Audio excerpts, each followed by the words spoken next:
कपिल सिब्बल एक ऐसा नाम जो अदालत में सिर्फ कानून की किताबें नहीं खोलता बल्कि सत्ता की धड़कनों को भी बढ़ा देता है। जब वो कोर्ट में खड़े होते हैं तो सरकारें सतर्क हो जाती हैं और विपक्ष तालियां बजाता है। अब एक बार फिर वही माहौल बन चुका है। वक्फ बोर्ड विवाद के बीच कपिल सिब्बल की एंट्री, सुप्रीम कोर्ट में दलीलें और राजधानी दिल्ली में लगातार बढ़ती सियासी हलचलें। क्या कोई बड़ा फैसला आने वाला है? और अगर हाँ, तो इसका असर सिर्फ अदालत तक सीमित रहेगा या देश की राजनीति में भूचाल लाएगा? दिल्ली में जन्मे कपिल सिब्बल आज किसी पहचान की मोहताज नहीं है। वो सिर्फ एक वकील नहीं है, बल्कि अदालतों में बहस के जरिए नैरेटिव सेट करने वाले खिलाड़ी बन चुके हैं।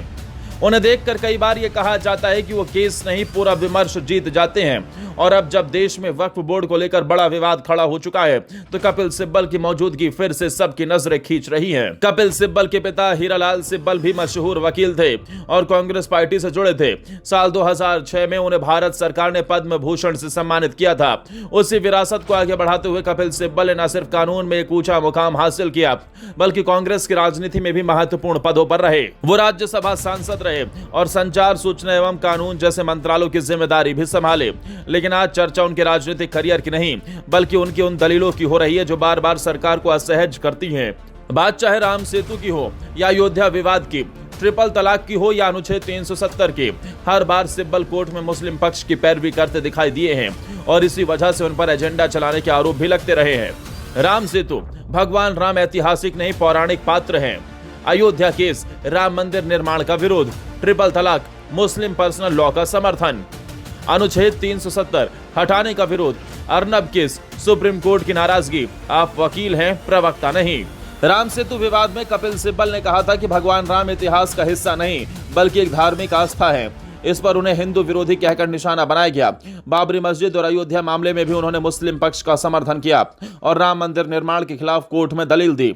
यही वजह है कि उन्हें अक्सर हिंदू संगठनों की नाराजगी झेलनी पड़ी। ट्रिपल तलाक पर जब मुस्लिम महिलाओं ने इसके खिलाफ कोर्ट का दरवाजा खटखटाया, तब भी सिब्बल ने मुस्लिम पर्सनल लॉ का पक्ष लेते हुए 3 तलाक को जायज ठहराने की कोशिश की। उनके मुताबिक ये धार्मिक स्वतंत्रता का हिस्सा है। अनुच्छेद 370 के मुद्दे पर भी सिब्बल ने मोदी सरकार के फैसले का जोरदार विरोध किया। उन्होंने सुप्रीम कोर्ट में कहा था कि यह फैसला संवैधानिक मूल्यों के खिलाफ है। इतना ही नहीं, अर्नब गोस्वामी की गिरफ्तारी पर जब उन्होंने महाराष्ट्र सरकार का बचाव किया, तब सुप्रीम कोर्ट ने उन्हें फटकारते हुए कहा, आप वकील हैं, सरकार के प्रवक्ता नहीं। अब वापस आते हैं आज के घटनाक्रम पर। वक्फ बोर्ड मामले में कोर्ट की सुनवाई चल रही है और कपिल सिब्बल फिर मुस्लिम पक्ष की पैरवी कर रहे हैं। इसी बीच पीएम मोदी का राष्ट्रपति से मिलना, अमित शाह की उनके साथ उपस्थिति और उसी दिन उपराष्ट्रपति जगदीप धनखड़ का सुप्रीम कोर्ट पर हमला करना, ये सब सिर्फ संयोग नहीं हो सकते। तो क्या कोई बड़ा फैसला आने वाला है? क्या सरकार वक्फ बोर्ड के कानूनी ढांचे में बड़ा बदलाव करने जा रही है, या फिर बंगाल और उत्तर प्रदेश जैसे राज्यों में वक्फ संपत्तियों को लेकर उभरती हिंसा के बीच राष्ट्रपति शासन की तैयारी हो रही है? सूत्रों के मुताबिक पीएम मोदी ने हाल ही में उन मुस्लिम बुद्धिजीवियों से मुलाकात की है जो वक्फ कानून के ड्राफ्ट में शामिल रहे थे। क्या यह मुलाकात किसी संभावित समझौते की तैयारी है, या फिर सरकार पहले ही किसी बड़े झटके का आभास पा चुकी है? इतना तय है, सरकार अलर्ट मोड पे है।